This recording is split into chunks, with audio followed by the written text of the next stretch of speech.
सबसे पहले मैं social justice and social reform organisation का शुक्रिया अदा करती हूँ कि उन्होंने आज इस 30,000वीं बार एसोसिएशन में बाबा साहब की जयंती को सेलिब्रेट किया है, क्योंकि बाबा साहब को इस देश के हर बच्चे को जानना बहुत आवश्यक है। आज मैं आप लोगों के सामने हूँ। मुझे पता है ये जो सभागार में हमारे साथी गण अधिवक्ता बैठे हुए हैं, कोई अलग अलग राज्यों से आकर के दिल्ली में वकालत कर रहे हैं, कुछ लोग यहाँ के लोकल के भी हैं, हमारे सम्मानित मंच पर भी सभी लोग बैठे हैं, आप भी में से एक मैं भी हूँ। आज इस मंच पे मैं बताना चाहती हूँ कि अगर मैं बचपन में मेरे भाई के द्वारा लाई गई वो एक छोटी सी बुकलेट किताब को नहीं पढ़ती, जिसमें ये लिखा था कि बाबा साहब ने 32 डिग्रियां हासिल की थी, तो ये सीमा समृद्धि कुशवाहा इस दिल्ली में कभी वकालत नहीं कर रही होती। मेरे गांव में कभी मेरे से पहले कोई बेटी नहीं पढ़ी, सारी बेटियां या तो 5th क्लास पास थी या 8th क्लास पास थी, बेटियों को पढ़ने की परमिशन नहीं थी। तो बाबा साहब को पढ़ने के बाद मुझे लगता है हर किसी के अंदर क्रांति आती है, और सबसे ज्यादा जो क्रांति आती है वो है दलित, शोषित, पीड़ित, वंचित, और जिसमें सबसे निचले पायदान पर महिलाओं को रखा गया है उनके अंदर। आज मैं सभागार में देख रही हूँ, एक मोहतरमा वकील साहिबा बैठी हुई है, एक वहां पर बैठी हुई है, मतलब मुझे बताना पड़ रहा है कहाँ कहाँ बैठी हुई। ये विडंबना है 21st सेंचुरी की, ये विडंबना है। देश की 49% महिलाओं की आबादी है। आज से 131 साल पहले जिनका जन्म हुआ वो संविधान को 70-75 साल पहले देकर के चले गए, और महिलाओं के मुद्दे, सुरक्षा, उनकी डिग्निटी, समानता की बात करके चले गए। लेकिन अफसोस इस बात का है कि अभी भी जिस प्रोफेशन को सबसे प्रोग्रेसिव प्रोफेशन माना जाता है, वकालत, वहां पर महिलाओं की भागीदारी नहीं है। चाहे वो सर्वोच्च न्यायालय का बार एसोसिएशन हो, चाहे वो किसी भी हाई कोर्ट का हो या डिस्ट्रिक्ट कोर्ट का हो, कहीं पर भी महिलाओं की भागीदारी नहीं है, फैसिलिटी नहीं है उनके लिए।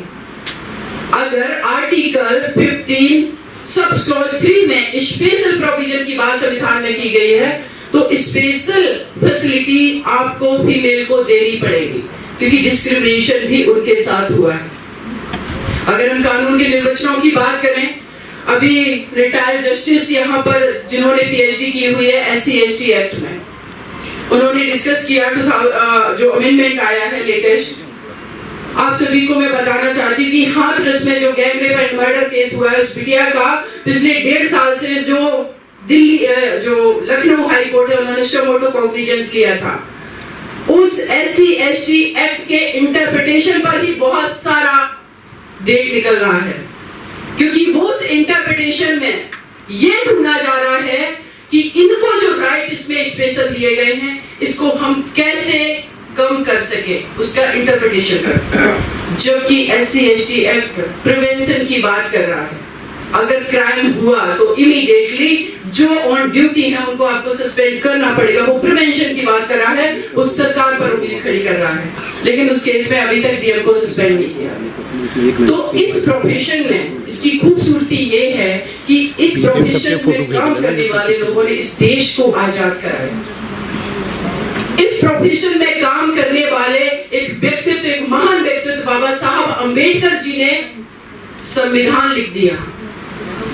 जो संविधान सभा के अध्यक्ष थे वो थे डॉक्टर राजेंद्र प्रसाद जी, लेकिन जो प्रारूप समिति के अध्यक्ष उनको बहुमत से चुना गया वो थे बाबा भीमराव अंबेडकर जी।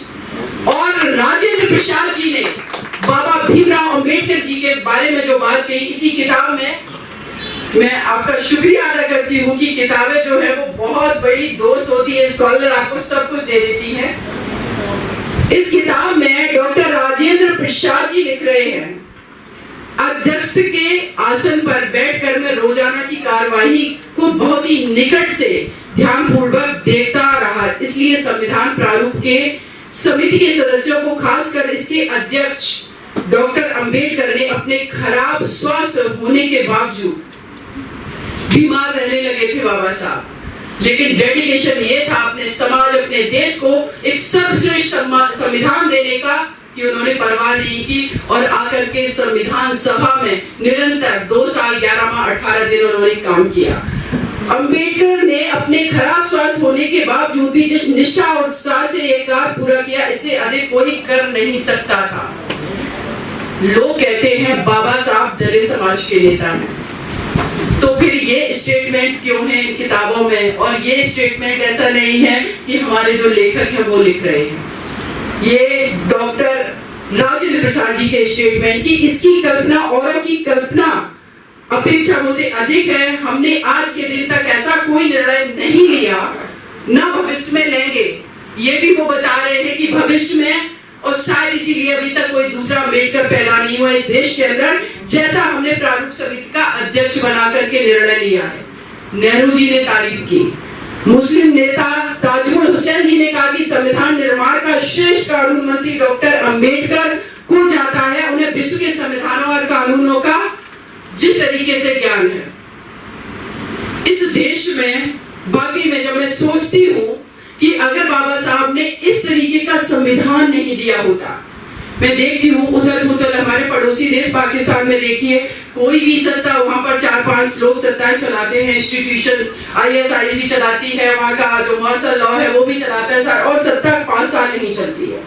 लेकिन स्टेबिलिटी देखिए हमारे संविधान की, हम डेमोक्रेटिक तरीके से चुनाव के माध्यम से सत्ता का परिवर्तन करते हैं। वो अलग बात है कि समय दर समय जो डेमोक्रेसी है उस पर भी प्रश्न खड़े होने लगे कि इलेक्शन इस देश के अंदर फ्री एंड फेयर हो रहे हैं या नहीं।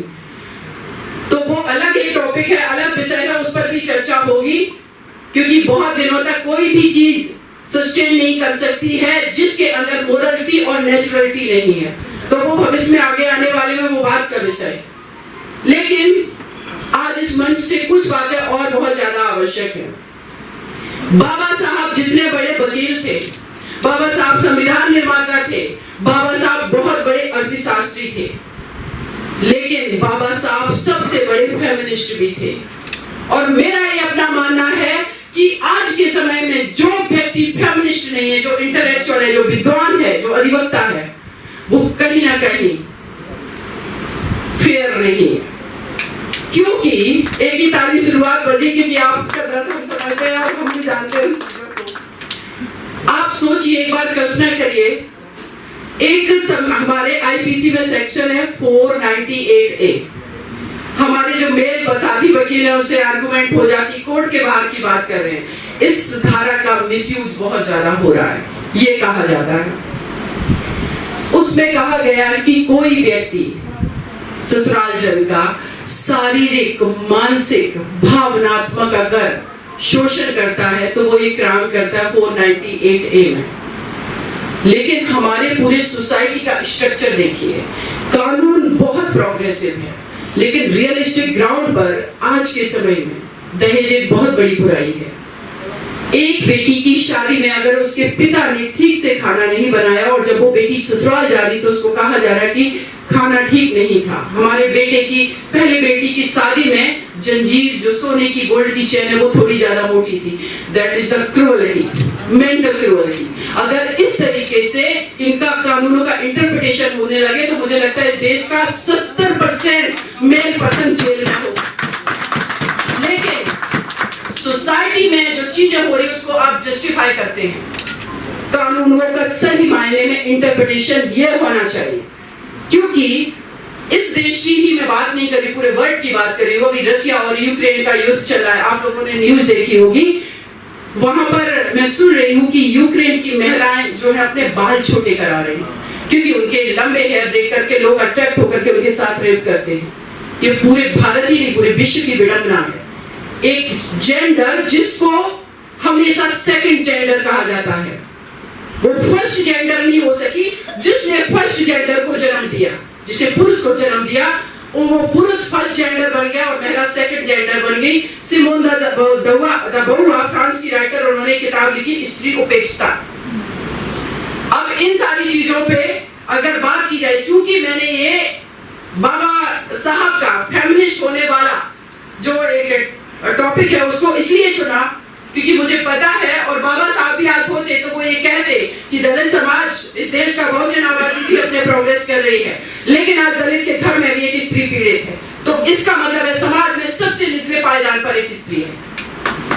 यही आज इस मंच से मैं कह रही हूँ। माननीय सर्वोच्च न्यायालय के chief justice of India Ranjan Gogoi ji पर मोलेस्टेशन का आरोप लगाया एक स्त्री ने।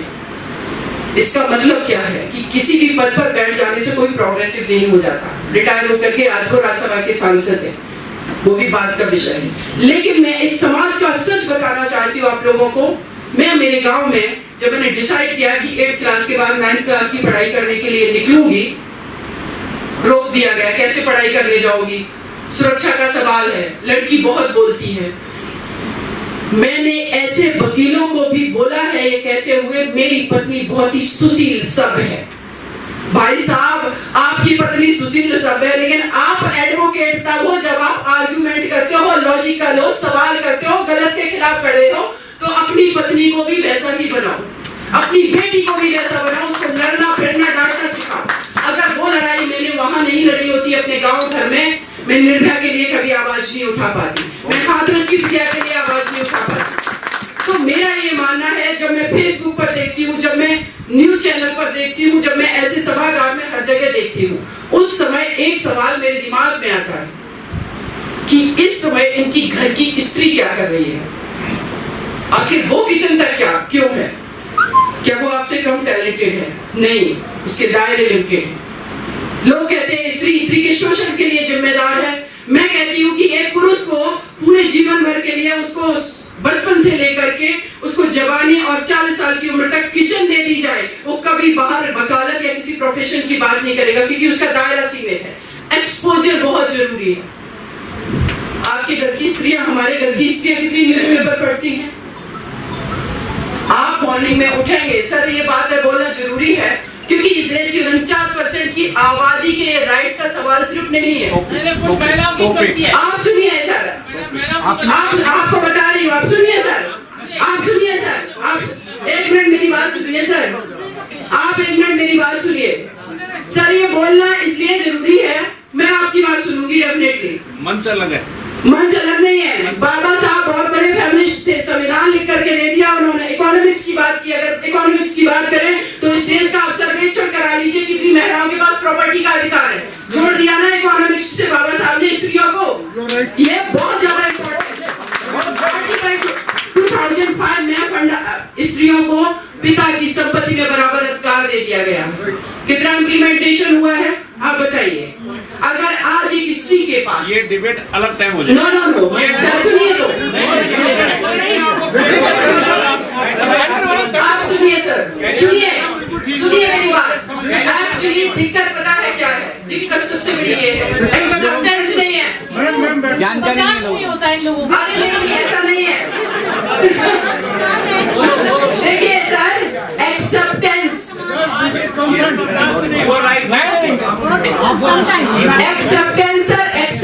बहुत जरूरी है। एक्सेप्टेंस बहुत जरूरी है। आप लोगों के द्वारा बनाई गई 70 सदियों से स्त्रियां एक्सेप्ट करती आई हैं। एक महिला का विचार आपको इतना प्रभावित कर गया कि आप रोकने लगे कि दूसरा टॉपिक है।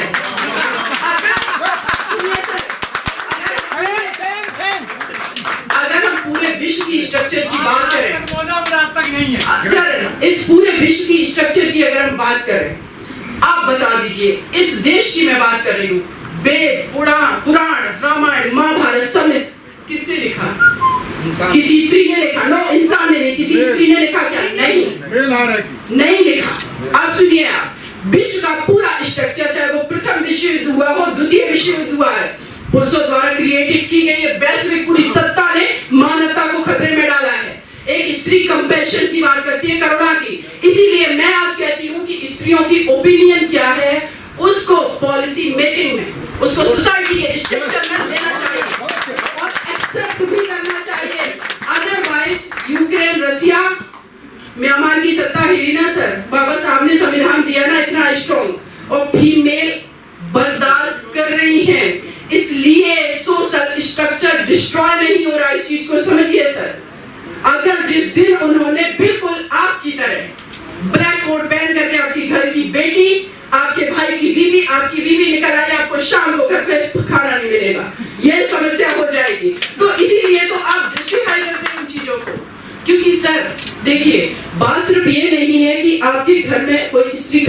बना है। बात ये है कि वो इक्वली टैलेंटेड है, लेकिन due to society structure, due to financial crisis, due to exposure उसको ये सारी चीजें नहीं मिली, इसलिए वो अपने बच्चों की भी उस तरीके से अपब्रिंगिंग नहीं कर पा रही। जो स्त्री 24 घंटे अपने बच्चों के साथ रह रही, वो उसको बहुत ही कंस्ट्रक्टिव चीजें सिखा सकती है, लेकिन वो नहीं कर पा रही है। जो स्त्री अच्छा बिजनेस कर सकती है, वो नहीं कर पा रही ड्यू टू फिनेंशियल क्राइसिस। जो स्त्री जिसको सोशल एक्सपोजर नहीं मिला, वो समाज में, वो देश में, वो देश की इकोनॉमी में बहुत अच्छा कंट्रीब्यूशन कर सकती है, वो नहीं कर पा रही। इसी देश की हमारी अभी 4 बेटियां मेडल लेकर के आई हैं ओलंपिक में, क्योंकि उनको अपॉर्चुनिटी मिली। लिमिटेड अपॉर्चुनिटी में लड़कों के बराबर ओलंपिक मेडल लेकर के आई बेटियां। लेकिन ये क्या सच नहीं है? दिल्ली में निकल जाइए, जितने भी फील्ड है आप बता दीजिए कितने फील्ड में आपके हमारे घरों की बेटियां खेल रही हैं। कितनी बेटियां जब चुनाव होती है नुक्कड़ पर खड़े होकर के डिबेट डिस्कशन कर रही हैं कि किसकी सरकार बनेगी किसकी नहीं। उन बेटों के वजह से, वो सिक्योरिटी की वजह से घर से भी नहीं निकल पा रही। इट मीन्स कि एक्सपोजर बहुत जरूरी है। इसीलिए मैंने ये बात कही है, और ये बात मेरे बाबा साहब ने जो संविधान में जो फेमिनिस्ट वो थे उन्होंने बात की, तो मैंने एक कदम आगे बात कर दी। देश की बहुसंख्यक आबादी में, इस देश में 49% महिलाओं की आबादी है, उनको इग्नोर किए बिना कोई भी प्रोफेशन जो है वो सफल नहीं हो सकता है। इसीलिए मैं कहती हूँ कि ग्राउंड रियलिटी है कि लोग डरते हैं कि हम जाएंगे, हमारी जमीन जायदाद बिक जाएगी मुकदमा करने में। माननीय सर्वोच्च न्यायालय के जब जस्टिस रिटायर होते हैं तो कहते हैं इसमें रिफॉर्म बहुत जरूरी है। इसका मतलब है कमियां हैं, और उन कमियों को एक्सेप्ट करके हमें सुधार करने की आवश्यकता है। क्या हम ये उम्मीद नहीं कर सकते हैं कि आगे आने वाले बार के 30 हजारी कोर्ट के इलेक्शन में इस बार में कम से कम 5 महिलाएं होनी चाहिए? मैं क्यों नहीं कर सकती? क्योंकि उनकी भी तो ओपिनियन होगी ना, उनके परसेप्शन से भी तो समाज बने। सर, बहुत बेटर समाज स्त्रियां दे सकती हैं। कोविड का टाइम जब आया, जहां पर हर जगह पर इंक्रीजमेंट हो रहा था कोविड पेशेंट का, लेकिन एक स्विट्जरलैंड या स्वीडन की कहीं की प्रधानमंत्री थी, उस टाइम में डिक्रीज कर दिया था उन्होंने। मैनेजमेंट लेवल पे ये है उनका। न्यूजीलैंड आप देखिए, ये सीमा की ओपिनियन नहीं है। आप कितने एग्जांपल्स हम आपको दे दें। तो और बहन जी की अगर मैं बात करूं, मायावती जी की, देश की प्रधानमंत्री इंदिरा गांधी जी की बात करूं, जयललिता जी जो कि एक पहले हीरोइन थी, जब वो बाद में पॉलिटिक्स में आई, लोगों ने अम्मा मानकर उनको पूजा है। अगर स्त्रियों की बात करें, पॉलिटिक्स में भी अगर वो कदम रखेंगी जिनको स्ट्रेटेजिकल तरीके से नहीं आने दिया जा रहा, इस देश का सिनेरियो बदल जाएगा। करप्शन नहीं होगा, डर का फसाद नहीं होंगे। कितनी महिलाएं जाकर के मॉब लिंचिंग कर रही हैं, कितनी महिलाएं आप बता दीजिए आज जो देश का सिनेरियो बना हुआ, कितना जाकर के मस्जिद पर झंडा फहरा रही है, कितना रामनवमी पर बवाल कर रही है, नहीं करती है। तो इन सारी चीजों पर मुझे लगता है, ये बात मैं इस मंच पर इसलिए कह रही हूँ क्योंकि यहाँ सबसे प्रोग्रेसिव माइंड बैठे हुए हैं। किसी भी जगह पर सबसे ज्यादा अगर प्रोग्रेसिव बात होती है, चाहे वो संविधान बनाने की बात हो, उसमें भी वहां पर बहुत सारे एडवोकेट थे। देश से अंग्रेजों की बात हो भगाने की, हमारी कैबिनेट में या लॉ मेकिंग में, हर जगह पॉलिसी मेकिंग में वकीलों का योगदान है। तो ये बात मैं इसीलिए कह रही थी। और बाबा साहब ने भी कहा था, एक स्त्री अगर पढ़ती है तो 2 परिवार शिक्षित सुरक्षित होते हैं। माता सावित्रीबाई फुले जी को, उनके पति को वो अपना गुरु मानते थे। और एक सोचिए कि आज हम लोग जब जयंती किसी की सेलिब्रेट करते हैं, तो मेरा मानना है कि रियली में अगर आप उनको सच्ची श्रद्धांजलि देना चाहते हैं, वो शुरुआत अपने घर से होनी चाहिए। महात्मा ज्योतिबा फुले जी ने 9 साल की बच्ची थी माता सावित्रीबाई फुले जी, पढ़ा करके इस देश की प्रथम अध्यापिका बना करके प्रथम महिलाओं के लिए स्कूल खुलवा दिया। आज हम अपनी घर की स्त्रियों को 90% की बात करें, उनको मैं घर की 4 दीवारी से बाहर देखना पसंद नहीं करते। बताइए कैसे कोई आपके घर की स्त्री एक स्कूल खोलेगी, कैसे प्रोग्रेसिव बात करेगी? जबकि आज तो उसको 21st सेंचुरी में मुझे लगता है इस देश में अभी तक 5-6 तो प्रधानमंत्री महिलाएं हो जानी चाहिए थी। लेकिन ये ड्यूटी जो सोसाइटी का स्ट्रक्चर है, तो इसको सर एक्सेप्ट करिए, हम सब एक्सेप्ट करेंगे। महिलाएं बहुत प्रोग्रेसिव के साथ साथ जेन्युइन भी है, बहुत बेटर करेंगी। और आज मैं अगेन कहूंगी कि बाबा साहब जो कि महान क्रांतिकारी, महान विचारक, महान अर्थशास्त्री, महान फेमिनिस्ट थे, सीमा उनके चरणों में नमन करती है। और मैं चाहूंगी कि उनके सिद्धांतों पर मेरे देश का बच्चा बच्चा चले जाने, क्योंकि वो संविधान जो समता मूलक समाज की बात करता है, उस संविधान का हर किसी को जानना बहुत जरूरी है। अगेन इस मंच का शुक्रिया, आप सभी लोगों का बहुत बहुत शुक्रिया। और सर आपने जो क्वेश्चन किया तो और चीजें मैंने बताई उसके लिए आपका शुक्रिया। Thank you so much.